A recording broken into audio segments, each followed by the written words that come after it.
Damiano Rossi stepped out of a black car to find two men tearing apart a woman's food truck on his own street, plates shattering across the pavement, and the look on her face wasn't fear at all. It was pure, unshaking defiance. Rosie didn't flinch, still holding her ground, and the man laughed low and ugly, reaching for the fryer basket anyway. She grabbed his wrist before he could touch the hot oil, her grip surprising him enough that he yanked back and knocked over a rack of clean plates instead. Porcelain shattered across the cracked asphalt of Halsted Street. A small crowd had gathered outside the shuttered storefronts, the kind of crowd that watches but doesn't help. "Fat girl thinks she runs the block now," someone muttered from the sidewalk, and a ripple of laughter followed, cheap and quick, the kind that costs the speaker nothing and the target everything. Rosie didn't flinch. She'd heard worse, from customers who tipped $1 on a $40 order and told her to be grateful, from an ex who called her comfortable instead of beautiful like it was a compliment. She had built calluses over places other people kept soft. What she hadn't built calluses over was watching 3 years of saved tips get kicked across the pavement by men working for a landlord who wanted her corner for a dry cleaner's overflow lot. "Sal," the big man said to his partner, not looking away from Rosie, "grab the register." That was when the black car pulled up. It didn't screech. It simply arrived, and the two men tearing apart Rosie's truck went still the second the rear door opened. A man stepped out in a charcoal overcoat, unbuttoned, despite the October wind, and the crowd that had been laughing at Rosie a moment before suddenly found other places to look. "Explain to me," the man said, and his voice wasn't loud, but it moved through the street like something dropped into still water, "why you're touching a woman's property on a block that belongs to me." The big man, Frank Del Vecchio, turned pale in a way that had nothing to do with the cold. "Mr. Rossi, we didn't know this was yours." "It isn't mine." Damiano's eyes moved to Rosie for the first time. She expected pity, or the same amused contempt she'd been fielding all morning. Instead, she got a flat, total assessment, the way a jeweler looks at a stone before deciding what it's worth. "But it's on my street. That makes it my business."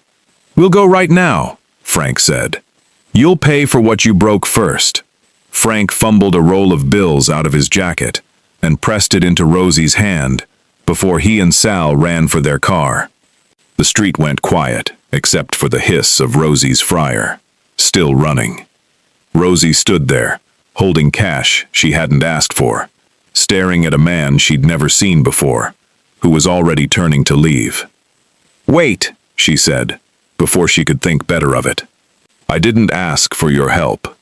Damiano stopped, turned halfway back, something almost startled in his jaw, like she'd said something in a language he didn't expect to hear on this street. "No, you didn't." "Then why?" "It offended me," he said it simply, like nothing more needed explaining. His gaze dropped once to the busted sign lying face down on the pavement, Hale's Kitchen, hand-painted, her mother's cursive still visible under a crack through the O. "What is it you sell?" "Braised short rib, Sunday gravy over polenta. My grandmother's recipe, mostly." She didn't know why she was answering, explaining her menu to a stranger who apparently owned the street she'd rented on for 3 years, without ever knowing his name. Something shifted behind his eyes. Not warmth. Attention. Real attention. The kind she wasn't used to receiving from men who looked like they belonged in boardrooms instead of food truck lines. "I'll have what's ready. It's 11 in the morning. Gravy isn't ready until noon. Then I'll wait." He stood a few feet away while she swept broken porcelain with shaking hands, and when noon came, she served him in a paper boat, since her real plates were still shattered on the sidewalk. He ate standing there like it was the finest meal of his year, said nothing, and set the empty container down with a precision that seemed almost reverent. "What's it called?" "When you make it like this, with the fennel, not a real name." My mother's edition. My mother used fennel too. He said it like the words surprised him, then walked back to the car, leaving Rosie with a stack of cash, and no idea the man who'd just eaten her Sunday gravy off a sidewalk controlled every dock, every warehouse, and half the buried secrets in Chicago. He came back the next day, and the day after that. By the end of the first week, men working the corners near her truck had started calling her Rossi's girl under their breath. By the second week, the landlord who'd sent Del Vecchio to clear her off the block had, according to rumor, quietly abandoned his plans for the lot. Rosie told herself it meant nothing. A man who liked her cooking, a coincidence of timing. She'd learned not to build anything on the attention of men who could disappear as easily as they arrived. She was wrong about that, though she wouldn't know how wrong for a while yet. On the 9th day, a woman in a cream-colored coat and sunglasses too dark for October stopped at Rosie's window while Damiano's car idled at the curb behind her, waiting like it belonged there now. "You're the one he's been coming to," the woman said. It wasn't a question. "I sell food. People come to buy it." The woman smiled without kindness. "He doesn't come for food, sweetheart. Damiano Rossi has 3 chefs who'd cut off a finger to cook for him. He's not standing on a cold sidewalk for short rib." Her eyes moved over Rosie once, cataloging everything the neighborhood already liked to mock. Enjoy it while it lasts. Men like him get bored of curiosities fast. She was gone before Rosie could answer, and Rosie stood there, telling herself the words didn't matter. But when Damiano's car door opened minutes later, Rosie found herself studying his face, not with curiosity, but with a question she couldn't ask out loud. "Who are you really? And what do you want from someone like me?" He ordered the usual. She served it without a word. Neither noticed the man in the parked sedan across the street, photographing them through a long lens, already dialing a number that would report to Vivian Castellano exactly what her fiancé had been doing every day for 2 weeks. 3 weeks became a rhythm, neither of them named out loud. Every day near noon, the black car found its spot along the curb on Halsted, and every day Damiano Rossi stood at the same worn patch of sidewalk in front of Hale's kitchen, ordering exactly what was ready, and never once asking for a menu. Rosie stopped being surprised by it. She started, against her better judgment, being disappointed on the rare afternoons he didn't come. She told herself it was good for business. It was, technically. Word had spread that the man who ran the docks ate lunch off Rosie's truck, and people who'd walked past her window for years without a glance were lining up around the block, ordering the short rib, telling their friends about the truck that fed Damiano Rossi. Her sales tripled. She hired a second pair of hands, a 19-year-old named Marcus, who worked nights at the truck and days at community college. And for the first time since her father's restaurant went under, Rosie let herself believe things might actually be turning around. It was on a Tuesday, gray and threatening rain, that the rhythm broke. "You're doing it wrong," Damiano said, standing at the window while she plated his order. Rosie looked up, spoon still in hand. "Excuse me?" "The polenta. You're stirring it too fast. It tightens the starch, makes it gummy instead of loose." He said it without heat, the same flat certainty he used for everything, as if he were reading a fact off a card, rather than critiquing a woman's cooking in front of a line of customers. Something in Rosie went hot and tight. She had spent 3 years building this menu from her grandmother's recipes and her own instincts, tasting and adjusting and burning her fingers on pans that didn't have room for anyone else's opinion. And she was not going to stand here and be corrected by a man in a $2,000 coat who had never once, in 3 weeks, told her his last name. "I've been making this longer than you've been eating it," she said. "And it's not gummy. It's rustic. There's a difference. There's a difference between rustic and undercooked." Then don't order it. The line behind him went quiet. Marcus, working the register, froze with a customer's change half counted in his hand. Nobody talked to Damiano Rossi like that. Nobody who wanted to keep breathing normally, at least. Damiano's jaw shifted, almost imperceptibly, and for one long second, Rosie genuinely didn't know what was about to happen. She'd heard the stories by now, the ones people whispered instead of said, about warehouses that caught fire under mysterious circumstances, and men who crossed him and were simply never seen at their usual bars again. She'd built her whole understanding of him out of rumor, and a stack of cash he never let her decline, and she had no idea, standing there with a wooden spoon in her hand, whether she'd just made the worst mistake of her life. Then Damiano did something she hadn't seen him do in 3 weeks, of watching his face for any sign of what was underneath it. He almost smiled. "You're the first person to argue with me about food in 15 years, he said.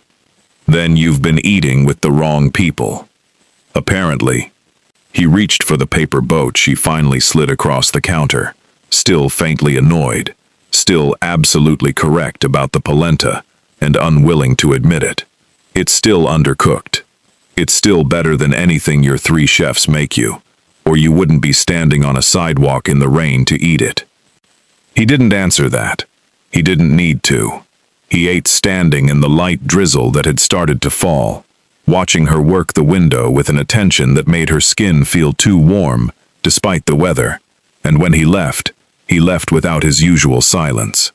He left with something almost like the ghost of amusement still on his face, and Rosie spent the rest of her shift furious at herself for noticing. It was 2 days later that she learned exactly how far his protection had already reached, and how little of it she'd asked for.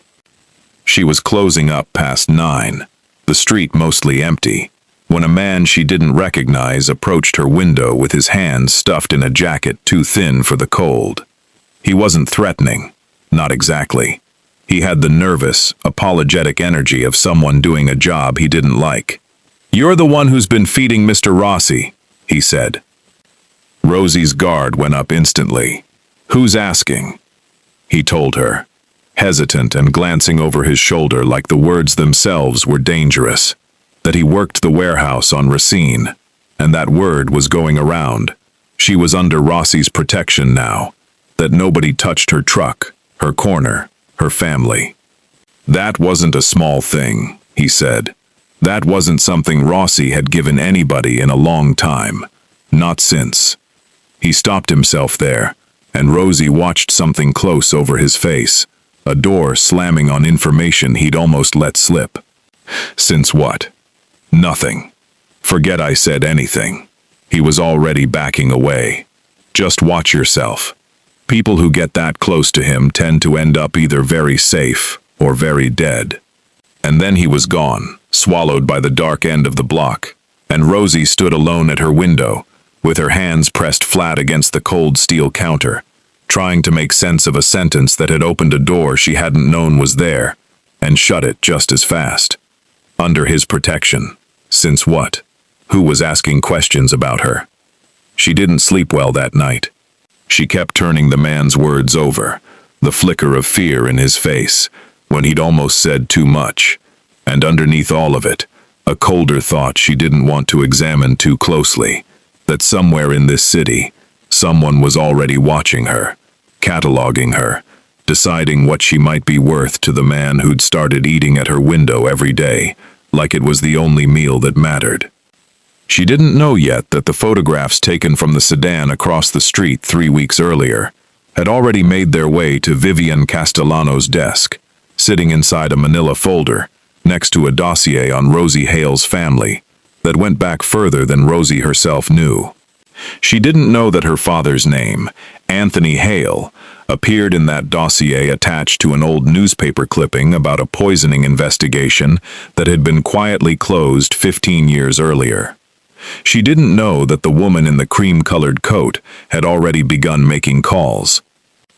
All Rosie knew, standing in the dark outside her truck with the warehouse worker's warning still ringing in her ears, was that the ground beneath her had shifted, and she had no idea yet how far she was about to fall, or how far Damiano Rossi might be willing to go to catch her. The challenge arrived on a Thursday, wrapped in the shape of an order Rosie almost didn't take. A woman came to her window an hour before close, expensive perfume arriving before she did, and asked for a private catering job. 50 plates, she said, for a dinner at a private residence in Lincoln Park the following Saturday. She'd pay triple Rosie's normal rate, cash up front, no questions asked about the guest list. Whose house? Rosie asked, because 3 years of running a small business had taught her that easy money usually came with hard strings attached. You'll be told when you arrive. The woman set an envelope on the counter, thick enough that Rosie could feel the weight of it without opening it. Mr. Rossi requested you specifically. That should have made her feel safer. It didn't. Something about the woman's clipped tone, the way she wouldn't meet Rosie's eyes for more than a second at a time, told her this wasn't a birthday party. She said yes anyway. She told herself it was the money. It was partly the money. Saturday night, the house in Lincoln Park turned out to be less a house than an estate. Iron gates and a circular drive lined with cars, worth more than Rosie's truck and apartment combined.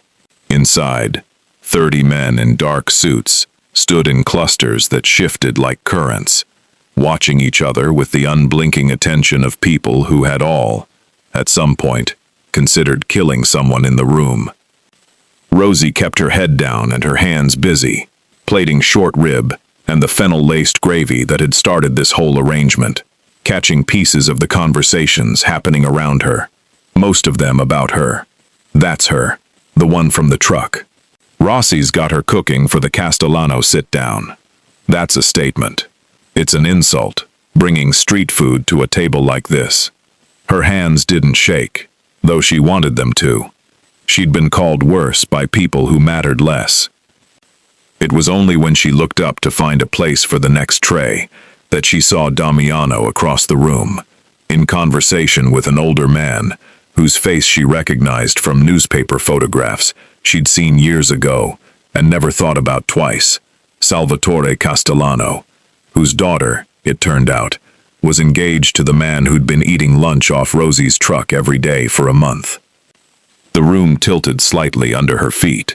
She set the tray down before she dropped it. Engaged. She hadn't asked. He hadn't said. There had been no reason to assume anything different about a man who'd never once made a move toward her that couldn't be explained away as simple appetite. But the word sat in her chest anyway, heavy and unwelcome, and she was furious at herself for how much it hurt. She didn't get to sit with the feeling for long. Vivienne Castellano found her in the kitchen minutes later, cream-colored coat, traded for a dress worth more than Rosie's truck payments for a year. And this time, she didn't bother with subtlety. She let Rosie know, in a tone so pleasant it barely registered as a threat, that Damiano had a habit of collecting strays, who rarely held up under real pressure. "I'm not a stray." "No," Vivian agreed, studying Rosie the way she had that first day at the window. "You're something else. I haven't decided what yet." She stepped closer. "Men like Damiano marry women like me. They eat with women like you. I'll save you the trouble of finding that out the hard way."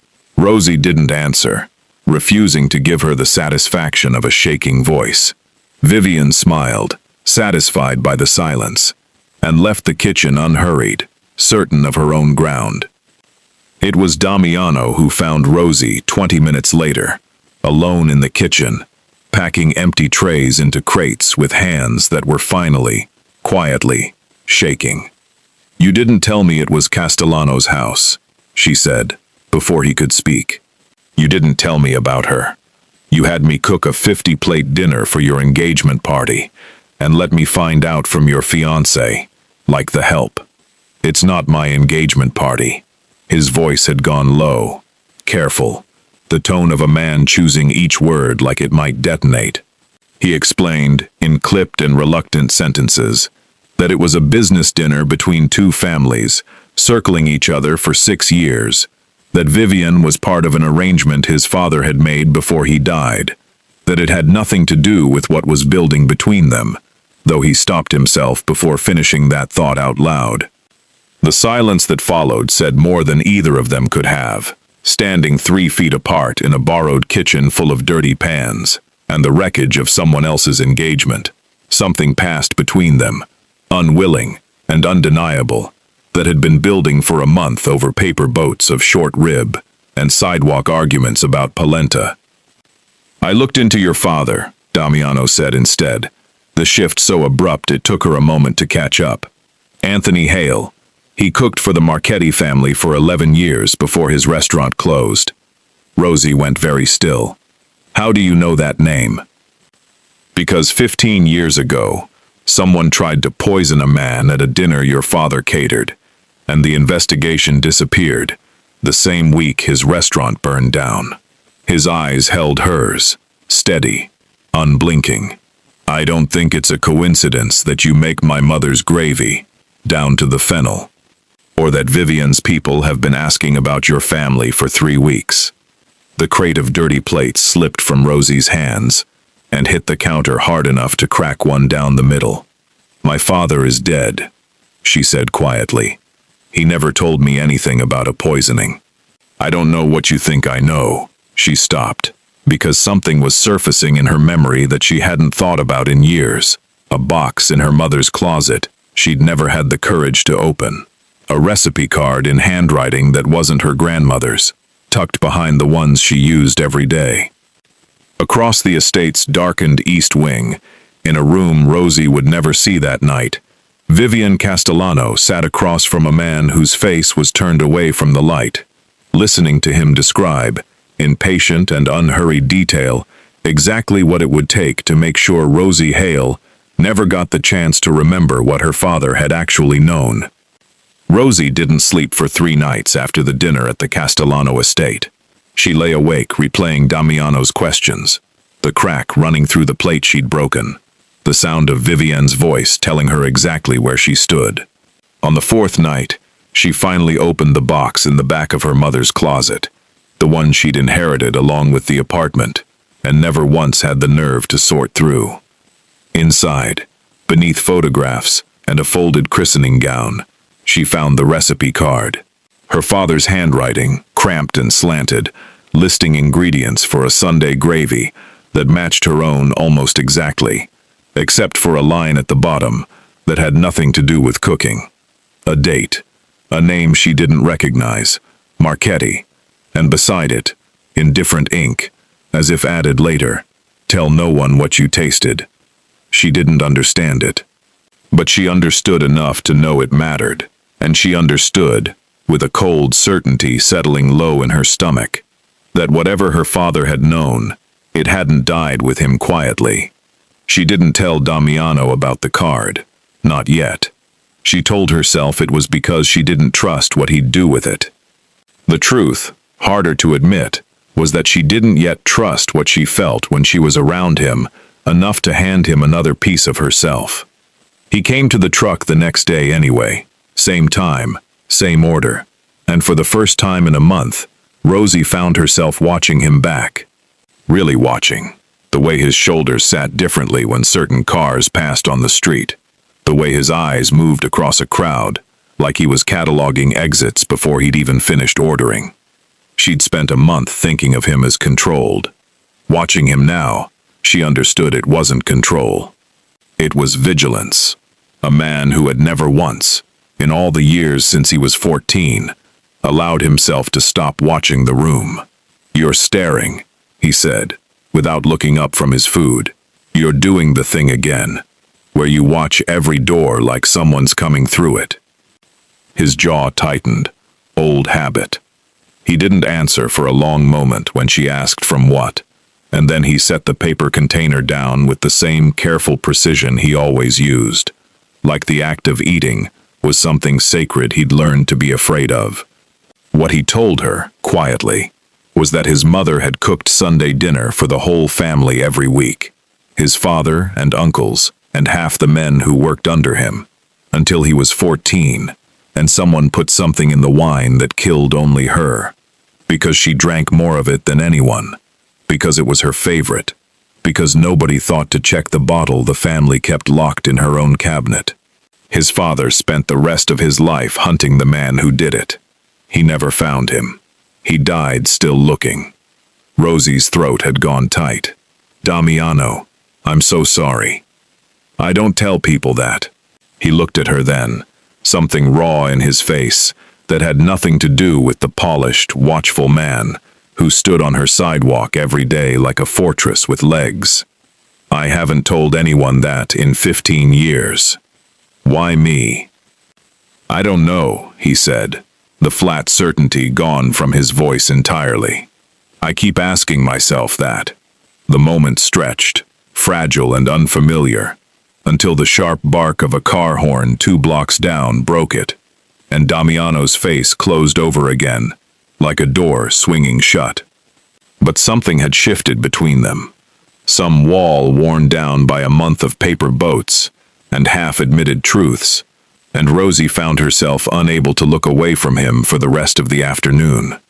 It was that same afternoon that Marcus, sweeping the back of the truck, found something that made the fragile peace collapse entirely. He'd noticed a man across the street, gray jacket and a baseball cap, standing there for 20 minutes with a phone raised. By the time Rosie got to the window, the man had already lowered the phone and walked briskly toward a parked sedan that pulled away before she could make out his face. Damiano went still in a way that made the hair on her arms rise. His phone was out before Marcus finished describing what he'd seen, a short clipped call in Italian that Rosie couldn't follow, his voice dropping into a register she hadn't heard from him before. When he ended the call, the vulnerability from 20 minutes earlier was gone entirely, replaced by something colder, more focused, more dangerous. You need to be careful for the next few days, he said. Don't work alone. Don't take any private catering jobs you haven't cleared with me first. If anyone approaches you asking about your father, your family, anything from before you opened this truck, I need to know immediately. Damiano, you're scaring me. Good, he said, and it wasn't unkind. It was urgent. Someone's been asking about you for weeks. I thought it was Vivian being territorial. I don't think that anymore. Before Rosie could ask what he meant, his phone buzzed again, and whatever he read on the screen drained something out of his face that she'd never seen leave it before. He turned the phone toward her without a word.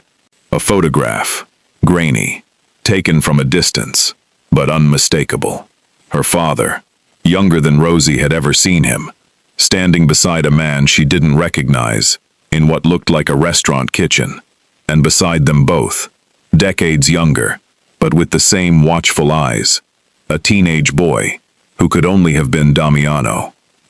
That's my mother's kitchen, Damiano said, his voice barely above a whisper.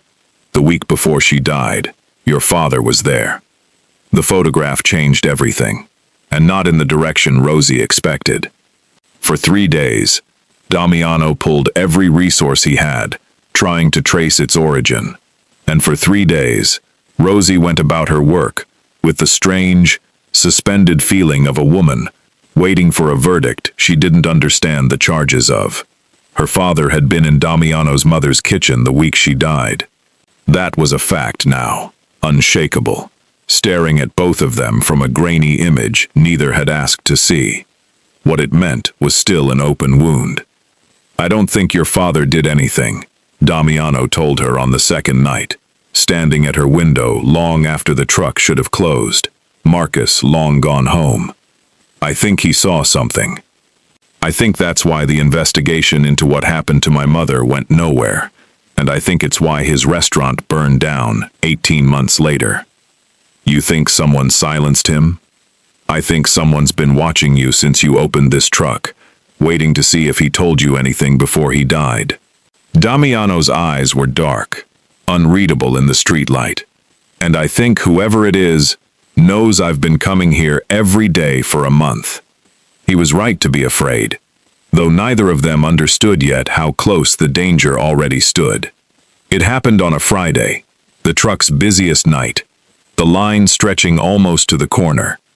Rosie was elbow deep in an order when a man she vaguely recognized from the neighborhood, a bar owner 2 blocks over, someone she'd sold to a dozen times, stepped up to her window with a strange, apologetic look on his face.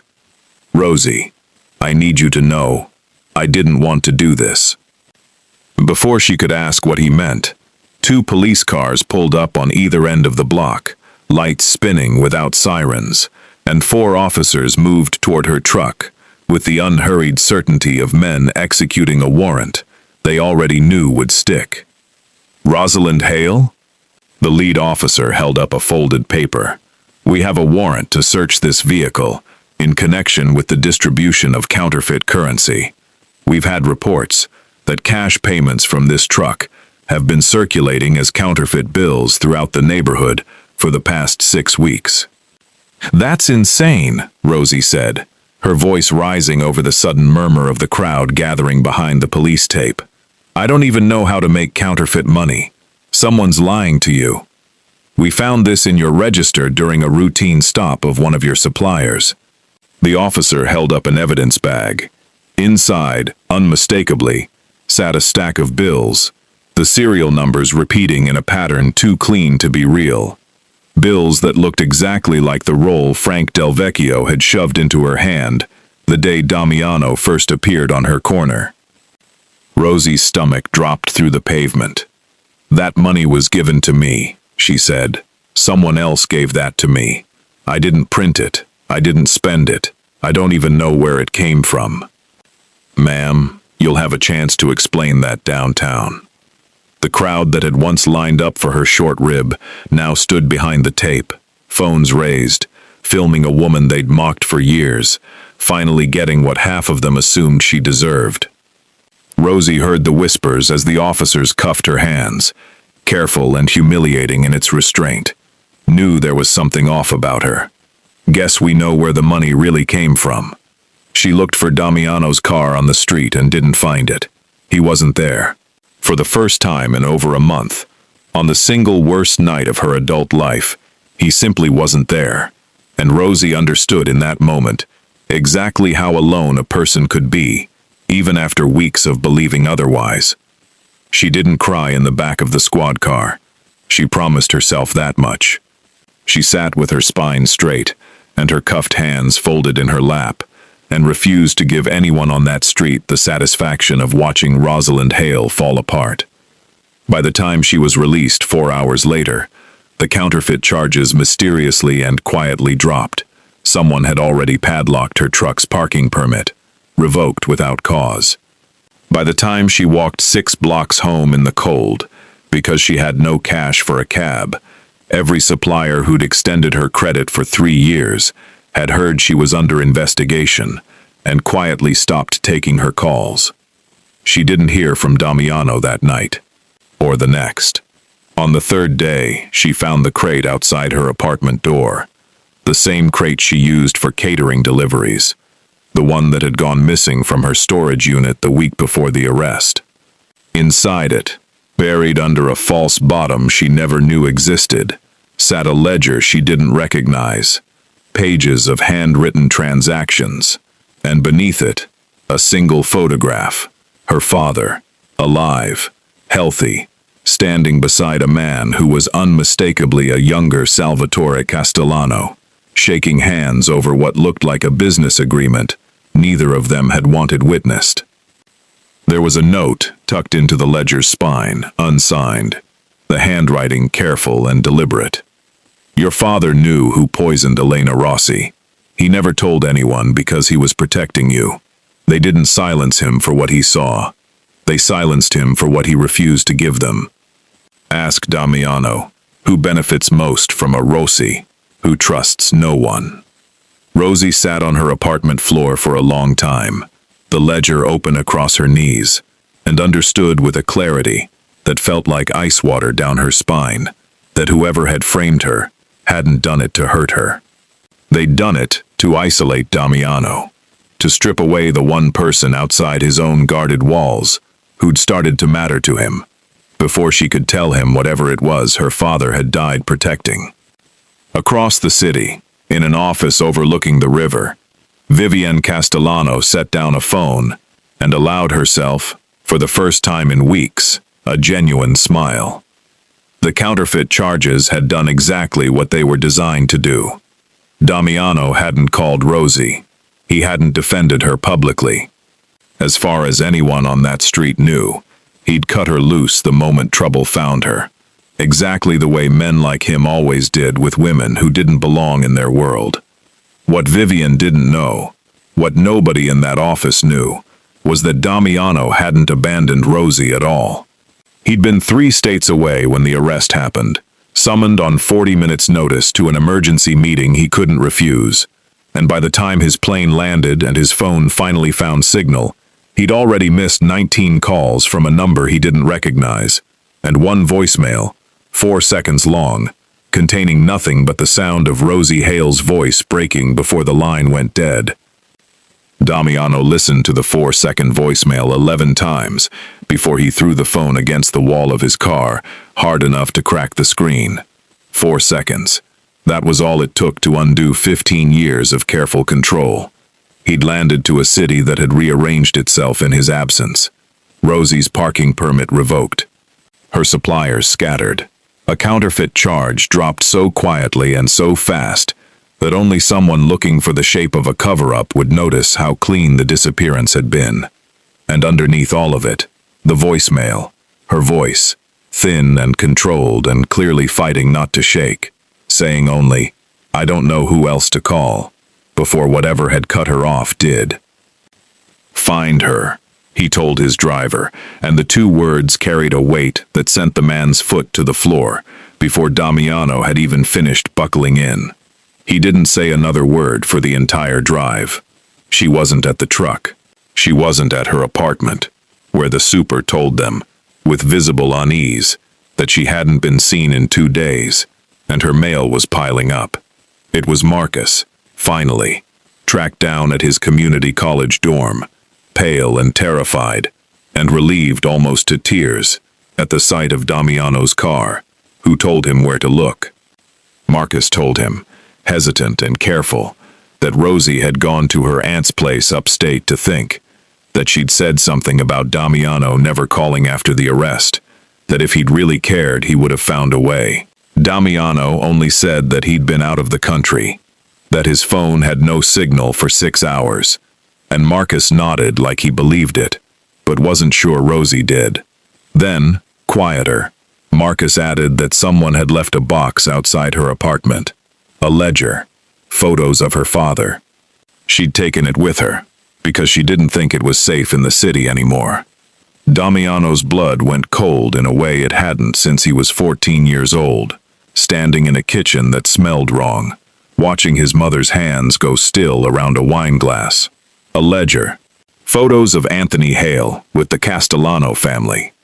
Someone had been sitting on evidence tying his mother's murder to people inside his own circle for 15 years, and they'd chosen this exact moment, the moment Rosie became someone he couldn't afford to lose, to finally let it surface. It wasn't a coincidence. It was a message, deliberate and cruel, and Damiano understood, with the clarity that came only from years of reading rooms full of men who wanted him dead, that whoever had engineered this had done it to see exactly how far he would go, to protect a woman he'd never once called anything but a curiosity out loud. He went upstate himself. He didn't send men. He drove 3 hours north with his jaw set and his hands white-knuckled on the wheel, running through every version of what he'd say when he found her, none of which felt adequate for the size of what he actually needed to explain. The aunt's farmhouse sat at the end of a gravel road, porch light on against the dark, and Rosie's face when she opened the door and found him standing there went through so many emotions so quickly that Damiano couldn't track them all. Shock, relief, and underneath both, a wariness that hit him harder than either. "You shouldn't have come here," she said. "I have a ledger with information that could end careers, maybe lives, and I don't know who's looking for it." I know exactly who's looking for it. And I know now that it's not safe anywhere you are alone. I didn't get your calls until it was too late to stop what happened. For 2 days, I sat in a cell, thinking you'd decided I was too much trouble. Her arms were crossed over her chest, holding herself together in the cold porch air. Exactly what everyone on that street always said I was. Disposable. You're not disposable. The words came out rougher than he intended, more exposed than he'd allowed himself to be with anyone in 15 years. I drove 3 hours, because the idea of you thinking that for one more night was worse than anything Vivian or Castellano could do to me. The porch light buzzed overhead. Somewhere in the dark trees beyond the yard, an owl called once and went quiet, and the silence that followed felt heavier than anything either of them had said. Rosie, standing in her aunt's doorway with a ledger that could burn down an empire hidden somewhere in the house behind her, finally let her arms drop. "Show me the ledger," Damiano said. "Please." She led him inside, to a kitchen table, where the pages lay spread out beneath a single lamp, and for the first time, Damiano saw in his mother's own handwriting, not his father's notes, not police reports, but a private journal he'd never known existed, a list of names, dates, and payments that painted a picture 15 years in the making. Payments made to a caterer named Anthony Hale to keep silent about something he'd witnessed the week Elena Rossi died. Beneath that entry, in different ink, added later, sat a name that made Damiano's hands go still on the table. S. Castellano. Authorized payment. Ongoing. Salvatore, Damiano said, barely a whisper. My mother knew. She found out who ordered it, and she wrote it down. And 2 days later, she was dead. Before Rosie could answer, the farmhouse's single window shattered inward, and the porch light exploded in a shower of sparks as the first gunshot cracked across the yard, glass raining across the kitchen floor.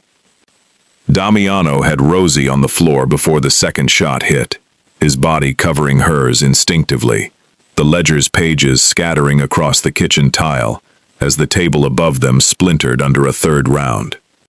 "Stay down," he said, already moving, already pulling a weapon from beneath his jacket that Rosie hadn't known was there, hadn't let herself think about in a month of paper boats and half-admitted grief. Whoever's out there isn't here to talk. Rosie told him, voice cracking, that her aunt was away until Sunday, that she was alone, that she'd been alone the whole time. Damiano's hand found her shoulder in the dark, steady, grounding, and he told her it was just them and whoever was outside, and that he knew this kind of fight better than they thought he did. He moved toward the shattered window in a low crouch, and Rosie watched, heart hammering, as the man who ate short rib off a paper boat every day for a month became someone else entirely. Someone she'd only heard about in whispered rumors on Halsted Street, cold and precise, and utterly unafraid. 2 more shots hit the house, high, wild, and then headlights swept across the yard as a second car arrived, and Damiano's shoulders eased a fraction. "That's mine," he said. "I called it in the second I saw your face at the door. I wasn't going to come up here without backup, not with a ledger like that in play." Outside, Rosie heard shouting, brief and sharp, then silence. When Damiano let her look through the broken window, 2 of his men had a third figure pinned against the hood of a car, and in the spill of headlights, she recognized the face immediately. The bar owner from her block, the man who'd looked so apologetic, handing her that fake worry before the police arrived that night.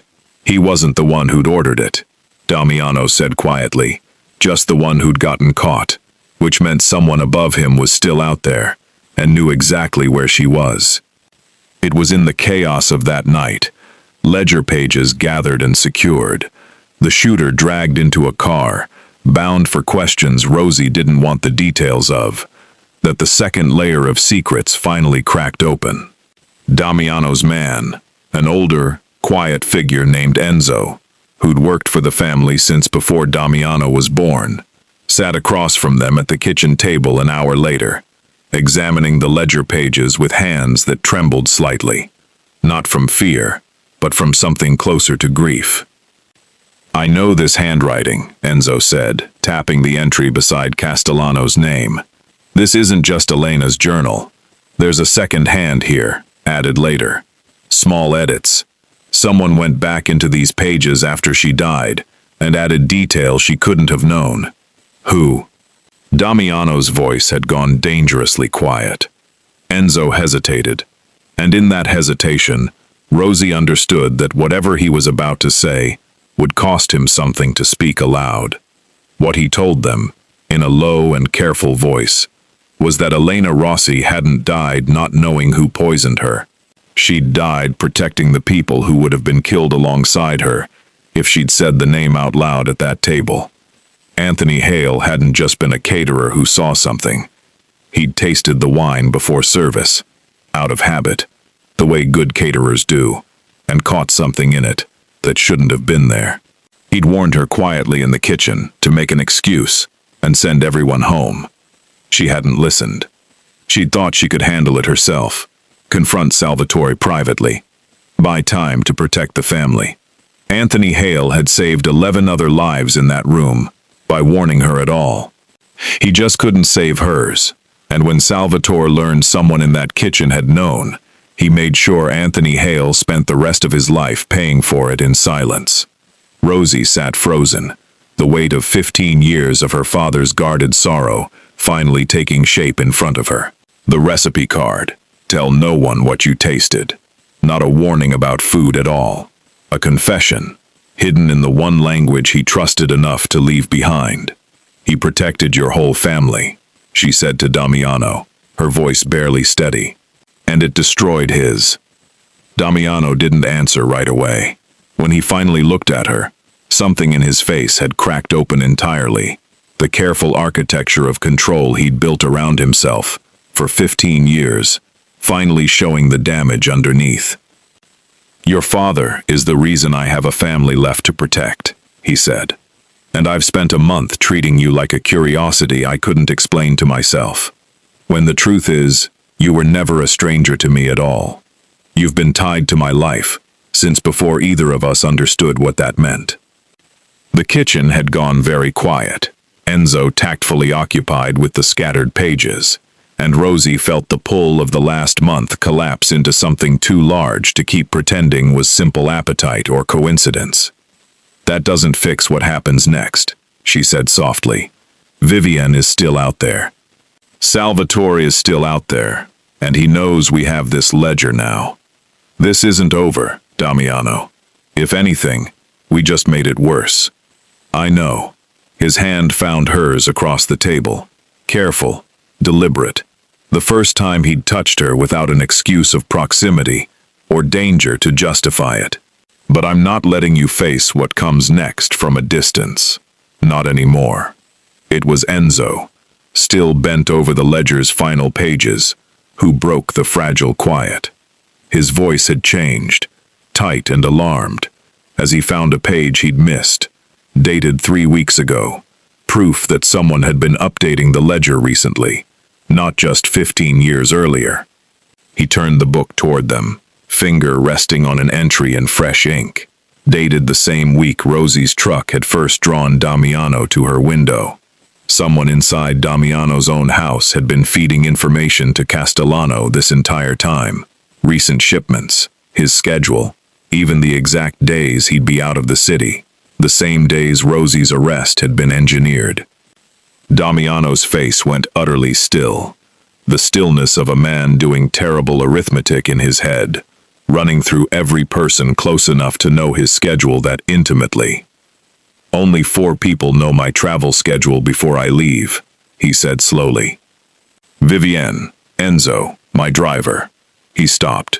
His eyes lifted to the door, to the hallway beyond it, to the house where his own second-in-command, a man he'd trusted since childhood, was currently waiting in the car outside.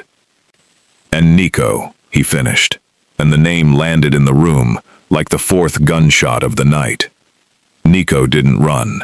That was the detail that would stay with Rosie longest, long after the events of that night had settled into memory. When Damiano walked out of the farmhouse with Enzo's ledger clutched in one hand, and 15 years of grief hardening into something colder behind his eyes, Nico simply stepped out of the driver's seat and stood in the gravel yard, waiting, like a man who'd known this day was always coming.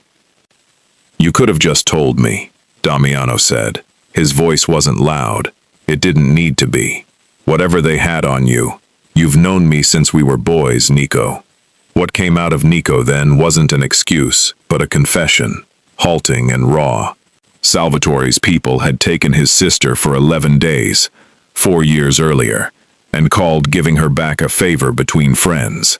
And it wasn't until later that Nico understood what he actually owed in return. Small things at first. Damiano's schedule, which docks he'd be at. He'd told himself he could stop whenever he wanted.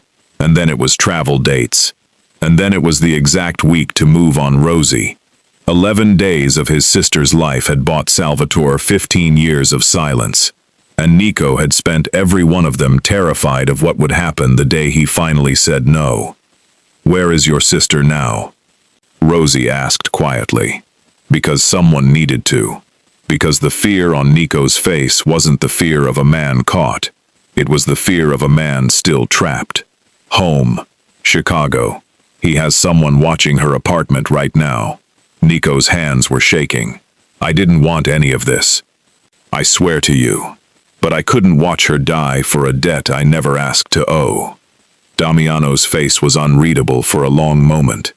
The calculation of a man weighing loyalty against betrayal, against the horror of understanding exactly how Salvatore Castellano operated. Then he lowered the ledger and told Nico they were getting his sister out that night, and that afterward, Nico was going to help him end this, because he knew Salvatore's operation better than anyone left that Damiano could trust. It was a gamble, and Rosie understood, watching him make it, that this was the difference between the boy who'd lost his mother at 14 and the man he'd become since. A willingness to extend trust, even when trust had already cost him everything once before. The extraction happened before dawn, fast and quiet. Nico's sister moved through a service entrance, while 2 of Damiano's men created a diversion 2 blocks over.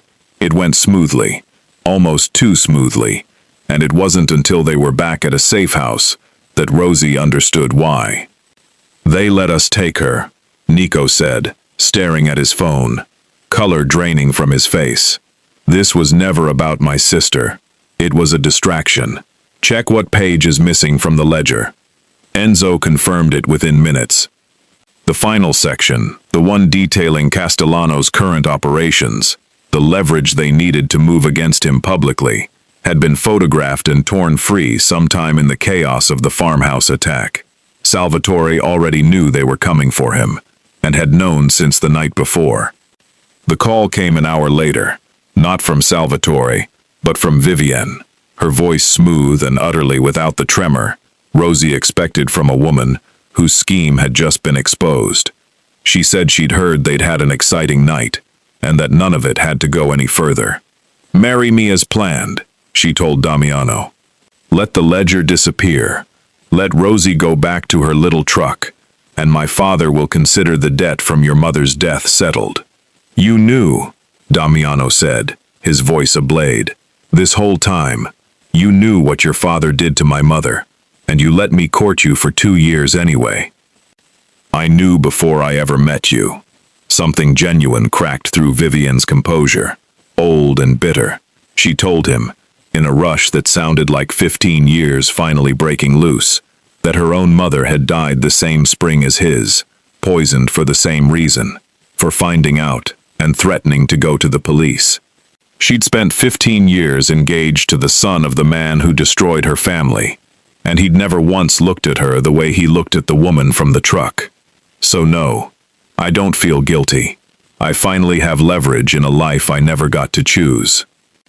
The line went dead before Damiano could respond, and in the silence that followed, Rosie understood that Vivienne wasn't simply a villain in this story. She was a second casualty of the same poison that had shaped Damiano's entire life, twisted into something dangerous by circumstances neither of them had ever consented to. It didn't make what came next any less urgent. Enzo worked it out first. A wedding this size, moved this fast, meant Salvatore wanted a show of strength somewhere he controlled completely, and there was only one place that fit: the Grand Continental, where he'd held every major family event for 20 years.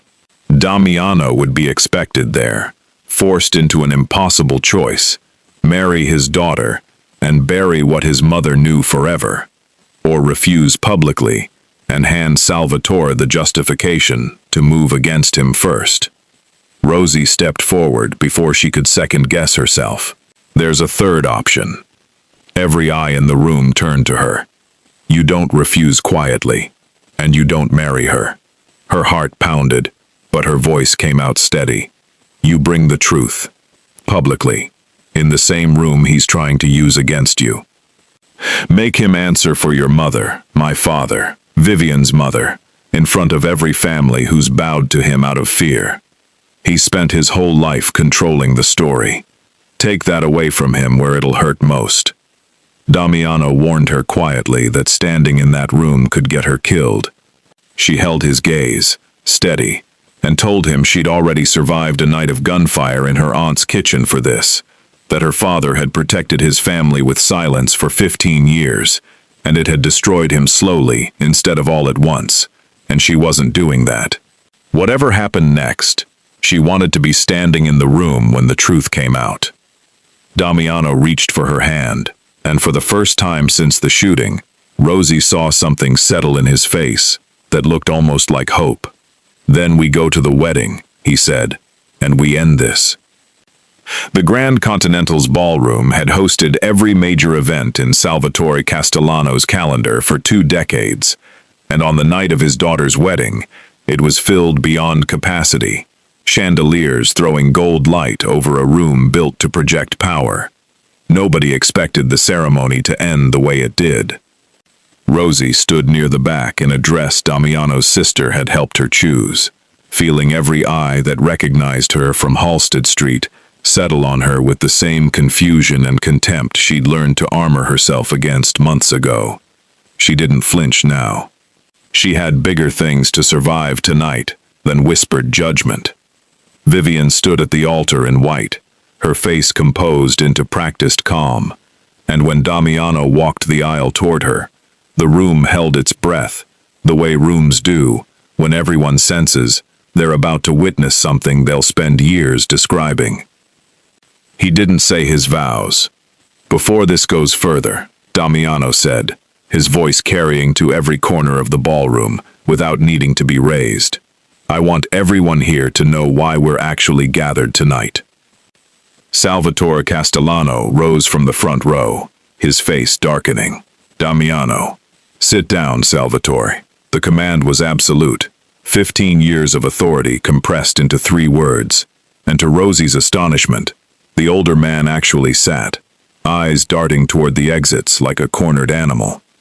Damiano laid it out plainly, that 15 years ago, Salvatore had poisoned his mother because she'd discovered him skimming from a shipment arrangement, that he'd silenced Anthony Hale by destroying his restaurant until the man was too afraid to speak, and that when his own wife discovered the truth, he'd poisoned her too, and let everyone believe it was illness.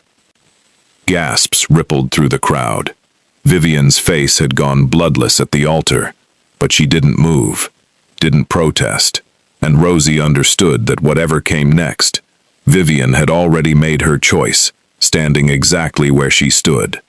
That's a lie, Salvatore said, but his voice had lost its certainty.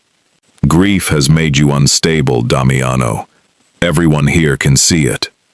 Damiano held up the ledger, and Enzo signaled to 2 men near the doors, while Damiano laid out what he had, his mother's own journal, written in her hand, detailing the payments made to keep Anthony Hale silent, Nico's testimony about the leverage used against his family, and Vivienne, who had known the truth for 15 years and had been forced to marry the son of the family her father destroyed, as payment for her own silence. Every head in the room turned to Vivian. For a long, terrible moment, she said nothing, and Rosie watched Salvatore's eyes find his daughter's, with a warning so naked it needed no translation. Deny it. Save us both. Vivian looked at her father, and something in her face that had been armored shut for 15 years finally broke open. It's true, she said, her voice shaking, but carrying clearly across the silent ballroom, every word of it. Her mother had found the payment records the same year Elena Rossi died, and was going to the authorities, before Salvatore told her the lie about a heart condition, a lie Vivian had believed, until she was 17, and found the same ledger page hidden in her father's study. Her chin lifted, and for the first time she looked less like an adversary, and more like a woman, setting down a weight she'd carried alone too long. I've spent my adult life engaged to a man I was told to love, as punishment for a crime I didn't commit. I'm done protecting him. The room erupted. Men who had spent decades deferring to Salvatore Castellano, out of fear, now stood, several drawing weapons on instinct, unsure which direction the danger was pointed. It was Enzo's voice, sharp and commanding, that cut through the chaos. Nobody moves. This isn't a war. This is a reckoning, and it belongs to the families sitting in this room, not to bullets. In the confusion, Salvatore lunged not toward the exit, but toward Rosie, a knife appearing in his hand, with the speed of a man who'd never gone unarmed.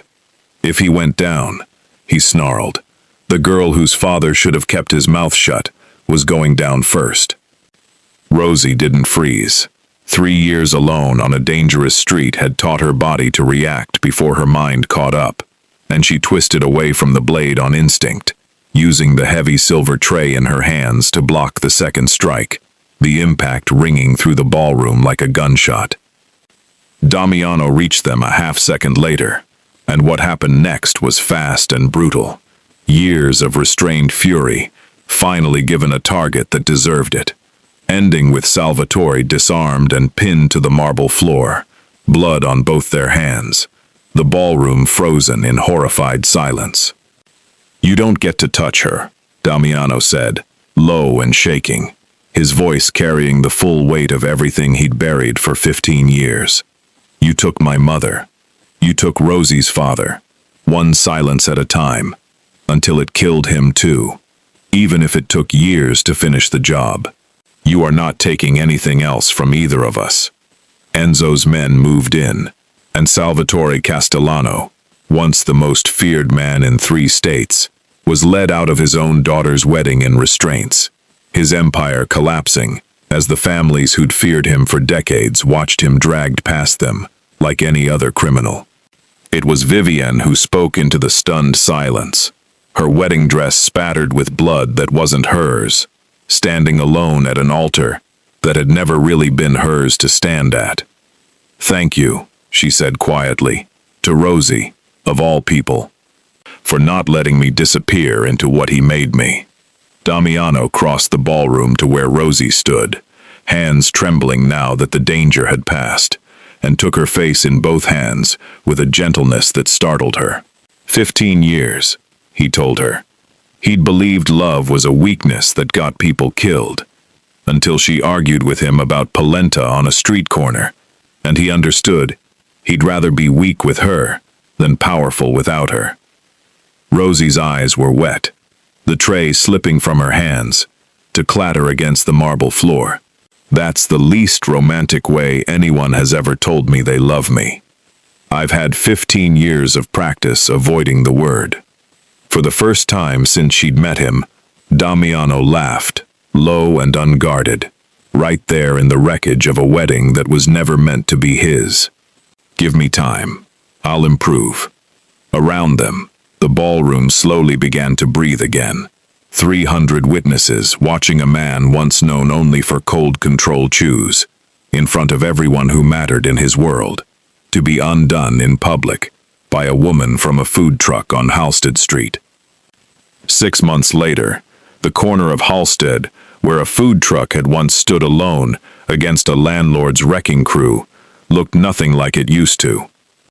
Hale's kitchen occupied a real storefront now, brick and warm light and a hand-painted sign that read the same cursive script Rosie's mother had used decades earlier, restored instead of replaced, the crack in the O sanded down and repainted rather than erased. Rosie had insisted on that detail herself. Some scars, she'd told Damiano, were worth keeping visible. The trial of Salvatore Castellano had taken 4 months and ended with a conviction that closed the books on 2 murders, 15 years overdue for justice. Vivienne testified against her father without hesitation, and in the strange, unlikely aftermath of that wedding day, she and Rosie had become something neither of them would have predicted 6 months earlier. Not close friends, not quite, but 2 women bound by a shared understanding of exactly what it cost to survive men who thought they owned the people around them. Vivienne left Chicago after the trial, restaurant business degree finally put to use in a city with no Castellano name attached to it, and she sent Rosie a card on opening night that said only, "I'm glad one of us got to choose." Nico's sister recovered slowly, protected now under Damiano's direct authority, rather than Salvatore's leverage, and Nico himself stayed on, his loyalty tested by fire, and found, in the end, unbroken by anything but fear for someone he loved. Damiano forgave him, the way Rosie had once watched him forgive very little in this world, completely, and without keeping score. The people who'd once laughed at Rosie outside her truck, who'd whispered about her weight and her prospects, and her chances of ever amounting to anything more than a punchline on a street corner, now stood in line outside her restaurant on opening weekends that stretched around the block. She noticed them. She didn't need to say anything about it. Success, she'd learned, made its own quiet argument, better than any comeback ever could. It was on a Tuesday evening, the restaurant closed for a private event, that Damiano asked her to stay behind after the staff had gone home, the dining room lit only by candles Rosie hadn't set out herself. "You're planning something," she said, drying her hands on her apron, eyeing him with the same suspicion she'd leveled at him the very first day, standing at her truck's window while he critiqued her polenta. He admitted, sheepish in a way she'd rarely seen, that he was terrible at planning things, that he'd hired 3 chefs and 2 event planners to help, and fired all of them because none of it felt like the 2 of them. "So what did you land on instead?" "This." He gestured at the empty restaurant, the candles, the corner table where he'd first eaten her short rib out of a paper boat on a cold October morning that felt like a lifetime ago. Where it started. No spectacle, no ballroom. He paused, and for a moment the composed control slipped entirely, replaced by something raw and unguarded that only she ever got to see. "I spent 15 years believing that loving someone meant eventually losing them, that the safest thing I could do for anyone I cared about was to never let them close enough to matter. You didn't ask my permission to matter anyway. You argued with me about starch ratios, and refused my money, and looked at me like I was a man, instead of a name people were afraid to say out loud. I don't know how to be anything other than what I am, Rosie. But I know I don't want to be it, without you standing next to me." He knelt. Then, in the middle of the restaurant that bore her mother's handwriting, and her father's silence, and her own hard-won stubbornness, and opened a small box that held a ring, simple enough that Rosie understood immediately he'd chosen it himself, without help from anyone who might have steered him toward something flashier, something that photographed better than it felt. "Marry me," he said, not a question, or not only a question, an offer, laid bare, from a man who had spent his entire adult life mistaking control for safety, and was finally choosing something harder and infinitely more honest instead. Not because it settles a debt or seals an alliance. Because I want Sunday dinners with you for the rest of my life, and I want to actually eat them, instead of just standing guard over everyone at the table. Rosie thought of her father, dead 6 years, who had carried a silence that cost him everything, to protect a family he'd never even properly met. She thought of Elena Rossi, gone before her son turned 15, whose careful handwriting in a hidden journal had finally, after 15 years, found its way into daylight. She thought of every person on that street who'd once looked at her and seen only what she wasn't, never bothering to look twice for what she was. "Yes," she said, and the word came out steadier than she expected, certain in the exact way 3 years of running a food truck alone through Chicago winters had taught her to be certain about things that mattered. "But I'm keeping the truck. Even after all this, some things you don't sell just because you can finally afford not to." "I wouldn't have accepted anything less," Damiano said, and when he kissed her, it wasn't careful or restrained, the way every part of his life had trained him to be. It was the kiss of a man finally choosing to be undone, on purpose, by the one thing in 15 years he'd never managed to keep himself guarded against. Outside, the city moved on the way cities do, indifferent to the small miracles happening in lit windows on quiet streets. But on Halsted, in a restaurant that had survived fire and threat, and 15 years of buried grief, to become something neither of its founders had ever expected, a woman once dismissed as too much, and not enough, in equal measure, sat across from a man once feared by an entire city, and neither of them needed anyone else's permission anymore to know exactly what they'd built. It wasn't power that had saved them, in the end. It was the courage to finally stop protecting themselves alone.